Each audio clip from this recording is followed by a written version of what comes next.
자, 벌써 대선 방송이 됐고요. 56일밖에 남지 않았습니다. 60일도 안 남았어요. 56일 앞으로 6.3 대선이 다가왔습니다. 어대명대 탄핵의 강, 양당은 이 두 가지 리스크를 건너야 합니다. 먼저 국민의힘 대선 상황부터 살펴볼까요? 1강이 없는 춘추 전국시대다.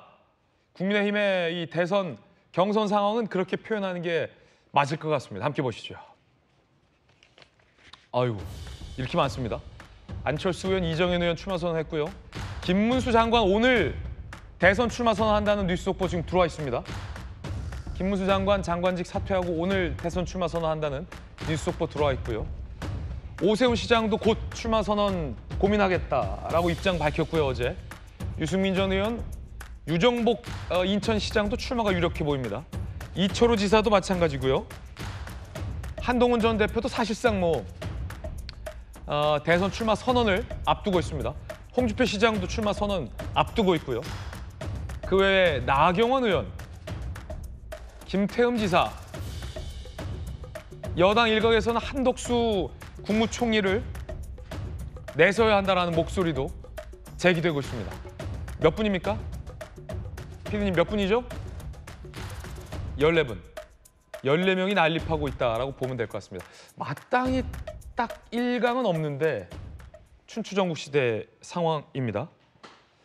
자, 그 가운데 여권 일각에서 한덕수 국무총리 차출론에 일각에선 힘을 싣고 있다고 합니다. 차기 대선 후보로 한덕수 권한대행을 검토하자 중진 의원, 한덕수 권한대행은 부당한 탄핵 공세에서 살아 돌아왔다는 서사를 가진 인물이다. 이 대표와 대비되는 안정적 이미지다. 개헌 주도에도 적합하다. 등등등. 미국 통이다. 등등등. 여야를 두루 경험했다. 얘기들도 나오고 있습니다. 윤상현 의원이 이런 얘기도 했군요. 들어보시죠. 바깥에 있는 분을 영입하는 것도 좋고 한덕수 총리를 모시자 이런 의견도 있고 결국 어떻게 하면은 우리가 힘든 상황 속에서도 많은 총리를 모아서 이길 수 있는 방법, 지혜를 모으자 이런 겁니다. 한덕수 총리도 차출해야 된다라는 얘기도 여당에서 나오고 있다는데 권영재 의원님, 여당 내에서 아까 이제 14분의 잠재적인 후보들 봤잖아요. 한덕수 총리를 대권 후보로 차출하자라는 움직임이 어느 정도예요, 여당 내에서? 일각에서 있는 거죠. 아, 일각이에요? 윤상현 의원을 아마 그 이재명 대표에게는 나라 맡길 수 없다 이런 여론이 강하니까 이건 질 수 없는 선거고 이기려면은 더 좋은 카드 찾아봐야 되지 않느냐 이런 얘기가 나온 것 같아요. 근데 저 별로 실현 가능성이 없어요. 아, 그래요? 지난 8년 전에도 돌아가 보면은 그때도 우리가 이 한교안 총리에 대해서 기대 걸다가 한교안 총리 딱 아마 오늘일 거예요. 탄핵 심판되고 5째 되는 날 그 선거일 공고하면서 자기 불출마 선언하겠다고 얘기를 했거든요. 얘기를 했고 반기문 총장, 유엔 사무총장에 대해 기대 걸다가 헛물 막혔잖아요. 그래서 아마 한덕수 국무총리에 대해서도 그런 차원에서 야 우리 당이 이긴 카드라면은 한번 고려해봐야 되지 않느냐 이런 얘기인데요. 근데 현실 가능성이 없는 거 그렇게 가서도 안 되는 거죠. 안 되는 건데 저는 한편으로 이 민주당은 이재명 유일 체제로 이미 굳어진 거랑 마찬가지인데 우리 당에는 아직 누가 될지도 모릅니다. 어찌 보면은 굉장히 다이내믹한 그러한 재미있는 경선판이 벌어질 수도 있는데 또 저렇게 많이 나오는 거 솔직히 말씀드리면은 좀 한심하다는 생각도 들어요. 한심하다. 아니, 대통령이 탄핵이 됐는데 아니 특히 지방자치단체장들이 너도 나도 솔직히 말씀드리면 그분들 중에 자기가 후보 될 수 있다고 생각하는 사람 몇이나 되겠습니까? 이거 돌직구예요. 그러면은 나는 이 어려운 상황 속에서 지방정부 살림 제대로 돌보겠다. 예. 이런 얘기도 좀 나오고 해야 될 텐데 지자체장 누구 말씀하십니까? 우후죽순으로 나는 누구라고는 얘기는 안 하겠어요. 그건 국민들이 판단하실 문제고 그런 상황인데 저는 오세훈 시장의 고민이 저는 그런 면에서는 오 시장은 바로 출마 선언하리라고 다 생각했잖아요. 예. 그런데 아마 본인이 대통령이 탄핵된 상황에서 이 서울시장, 수도 서울의 서울시장이 이렇게 하는 게 국민들을 위한 옳은 길이라는 부분들을 숙고한다고 그러더라고요. 적어도 그런 자세 정도는 갖는 것이 저는 옳다 그렇게 봅니다. 예. 오 시장 빼고 다른 지자체장들은 좀 자중해라라는 권영진 지자체장 출신의 돌직구였습니다. 그런데 김문수 장관이 오늘 사퇴하고 출마 선언할 예정이라는 뉴스 속보 지금 들어와 있습니다. 맞나요? 속보? 확인이 됐고요. 김문수 장관 얘기 한번 좀 들어보시죠. 우리 현직 국회의원들은 김문수 노동부 장관을 주목한다. 국민의힘을 변화시키면서 각종 부패 문제로 얼룩져 있는 민주당의 이재명 대표와 싸워 이길 수 있는 후보. 지금은 아직까지 제가 어떤 결심을 내린 것은 없고요. 지금 여러 가지로 이제 깊이 고심을 하고 있습니다. 우리 올해는 경제 성장 자체가 0%대로 갈 것으로 예측하고 있습니다. 매우 어려운 상황인데 이런 상황에서 특히 젊은이들이 일자리를 구하지 못하고 자기 꿈을 펴지 못하는 대통령 나오겠다는 사람 이 답을 안 가지고 출마할 수 있겠습니까? 자, 김문수 장관이 장관직을 사퇴하고 대권 선언, 출마 선언할 걸로 보입니다. 사실은 많은 정치부 기자들 사이에서는 대선 출마할 걸로 다 예상을 했었는데 이른바 뭐 톤 조절, 표정 관리를 김 장관이 해온 거 아니냐라는 분석도 있었습니다만 결국 출마 선언을 하는군요. 김광삼 변호사님 어떻게 보십니까? 김 장관에 대해서. 근데 저는 뭐 출마 안 할 수도 있다 생각했는데 결국 그 여론조사가 사람을 하여금 출마할 수 있게 만드네요. 왜 출마 안 하리라고 생각하셨어요? 일단 그때는 탄핵 정국이었잖아요. 그래서 이제 보수가 굉장히 똘똘 뭉쳤는데 윤 대통령의 탄핵을 반대하는 그런 결집이었어요. 이제 그러다 보니까 네. 제가 볼 때 일시적으로는 김문수 장관이 탄핵을 반대했잖아요. 그 김문수 장관은 또 어떤 이념의 스펙트럼에 보면 가장 오른쪽에 있는 사람이거든요. 그러니까 결과적으로 보수의 상당수가 이제 김문수 장관에 대해서 이제 지지를 보낸 거죠. 그런데 저 지지가 과연 탄핵 이후도 계속 될지는 모르겠어요. 그런데 우리 항상 이 이야기 하잖아요. 이제 선거나 대선에 있어서는 제일 중요한 게 중도 아닙니까? 그리고 결과적으로 무당층 중도, 그다음에 뭐 1020 세대 이 층이 선거의 승패를 좌우하거든요. 그래서 지지층의 어떤 결집도 중요하지만 그것은 기본이고 그다음에 이제 확장성이 있어야 한다는 거예요. 결국 선거는 확장성이다. 그렇죠. 근데 김문수 장관은 지금에 있어서 지지층의 지지는 받죠. 이게 지지층에 있어서는 결집성이 있어요.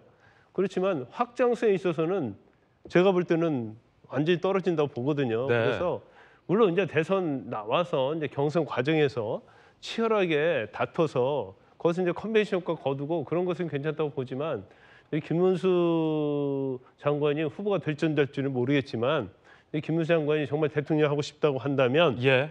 기존의 어떤 상당히 우파의 극에 있는 그런 이미지를 벗어나야 하는 거고요. 그걸 벗어날 수 있는 이미지를 다시 만들었는데 그게 쉽지 않거든요. 그래서 확장성에 있어서 어떤 모습을 보여줘야지 그렇지 않고 그냥 이대로 간다고 한다면 제가 볼 때는 뭐 대선은 아주 어려울 것이다 이렇게 봅니다. 네, 김광삼 변호사님의 어떤 개인적인 견해 전해드리고 있습니다. 그 가운데 안철수 의원이 오늘 11시에 광화문 광장에서 대선 출마 선언을 합니다. 들어보시죠. 바로 앞에 광화문 광장에서 출마 선언을 하기로 했습니다. 여러 다른 성격의 시위들이 있기는 하지만 국민 통합의 상징이 돼야 되는 그런 장소입니다. 이재명 후보 같으면은 이미 전과 사범의 범죄자인데다가 지금 재판을 5개나 받고 있죠. 그래서 거기에 대비되는 도덕적인 사람, 그 다음에 또 여러 가지 전문성들이 있는 그런 사람들이 꼭 필요하다. 그렇게 되면 우리가 이길 수 있다. 자, 그런가 하면 뭐 일찍이 홍준표 시장은 대선 출마를 사실상 선언해 왔습니다. 들어보시죠. 네, 홍준표 대구시장입니다. 만에 하나 내일 대선이 생기더라도 바로 나갈 수 있게 준비가 다 되어 있습니다. 자신감이 너무 넘치십니다. 자신감이 넘치는 게 아니라 이제 마지막이잖아. 탄핵돼서는 2달입니다. 2달 중에 1달은 경선으로 끝나요. 본선이 1달이에요. 그래 되면 경선 본선을 구분해서 우리가 대응할 수가 없어요. 가지함 시간이 없어요. 그런가 하면 어제 이런 일도 있었습니다. 민주당의 최고위에서 홍 시장의 발언을 보고 이 대표가 웃음을 띄었다는데요. 어떤 장면인지 함께 보시죠. 파면 선고부터 오늘까지 그 짧은 시간 동안 국민의힘이 보여준 모습을 보면 아무래도 책임을 어떻게 다해야 되는지 잘 모르는 것 같아서 제가 가이드가 될 만한 내용들을 국민의힘이 좀 제안을 드리기 위해 영상을 준비했습니다. 영상을 먼저 보시죠. 탄핵이 되면 당으로서는 어떤 일이 생기죠? 탄핵되면 그 탄핵당한 당은 차기 대선을 포기해야 됩니다. 어떻게 선거가 되겠습니까? 그 정권을 헌납하는 거지. 당이 없어지는 거지. 한 번 더 그러면. 한 번 더 그러면 당이 없어지는 거지. 더 그러면. 한 번 더 그러면 당이 없어지는 거지. 좀 가이드라인이 됐습니까? 이 가뭄에 콩나듯이 옳은 말을 하는 홍준표 대구시장이 작년 9월 10일 자신의 유튜브 채널에 올렸던 영상입니다. 책임은 저 영상처럼 지는 겁니다. 이재명 대표가 이제 폭소를 하는 듯한 모습도 포착이 됐는데 어떻게 보십니까? 이렇게 여당 후보들이 많은데 민주당 입장에서는 어떤가요?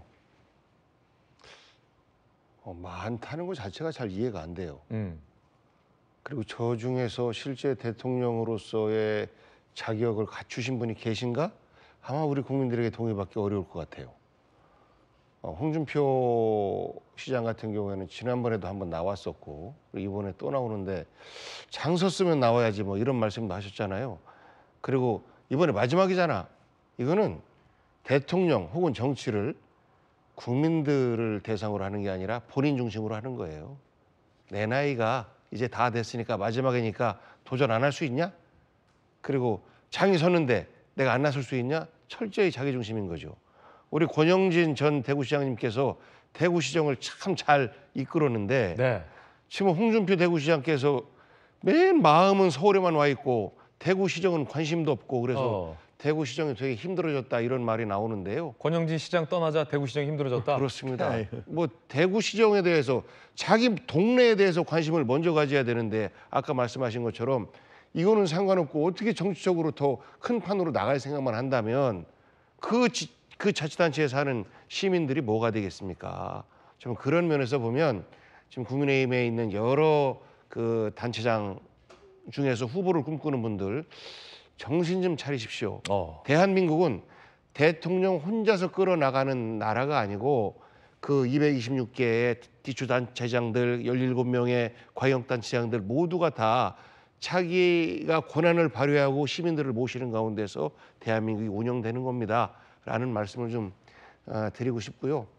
저는 지금 국민의힘 후보들이 대통령이 되겠다라는 욕심이 아니고 어떻게 하면 대한민국을 그래도 좀 보수와 진보가 합리적으로 공존할 수 있는 정치 문화를 만들어낼 수 있을까 대한민국 안에서 이런 고민들을 먼저 하시는 분들이 있었으면 좋겠어요.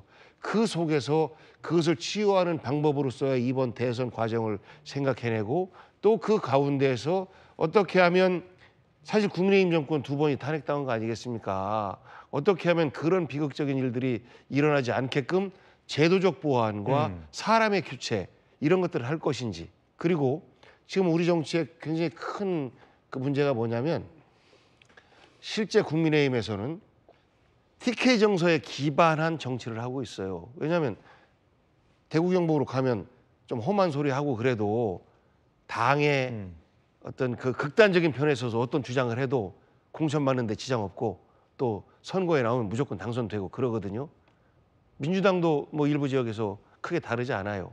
저는 그런 부분에 대해서 어느 정도 중립적으로 그것들을 치유하고 혹은 그것들과 맞서 싸울 수 있는 자세를 가진 이런 분들이 대통령 후보로서 나오는 것이 지금 이 시대에는 바람직할 텐데 대구시장님처럼 본인을 중심으로 본인 선거 욕심으로 본인의 정치적 지위를 높이기 위한 수단으로 이 대선을 활용하는 것은 저는 대한민국의 불행이라고 생각합니다. 네, 복경 의원님의 개인적인 견해 전해드렸습니다.